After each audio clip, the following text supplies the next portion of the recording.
What the federal government in the United States is currently doing is trying to call money spent on scientific research like mine. They're trying to suggest that that's government waste, that essentially my entire career has been a waste of money. I'm someone who got scholarships to go to college. My graduate research, my PhD research, was largely funded by what's called an NSF predoctoral fellowship. This year, with the new federal transition, that resulted in that funding half of the normal number of fellows. Half of those opportunities vanished this year, and that actually has difficult to measure long-term consequences. But then you keep going. And in my case, after I got my PhD, I got more federal funding to do what's called a postdoctoral research fellowship. That opportunity's gone, along with several other opportunities that are just like it that have historically funded many, many scientists in the United States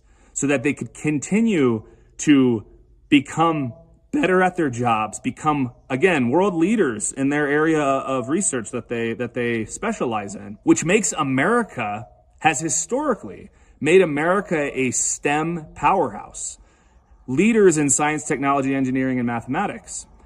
We are right now at the federal level suggesting we're not going to do that anymore. That's sort of the rhetoric, especially that's coming from the executive branch. I don't care what side of the political spectrum you're on. I can't emphasize this enough that I have dear relatives and friends who are right leaning or far right in their political ideology.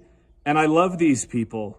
And I think that if they knew the extent to which evidence-driven decision-making in the United States was under threat, I think they'd be concerned. And we'll talk a little bit more about, I suspect to be much more relatable examples than me talking about my world as a marine biologist and someone who studies the environment and studies ecosystems. But there are other scientists whose work is being threatened that I think are much more relatable.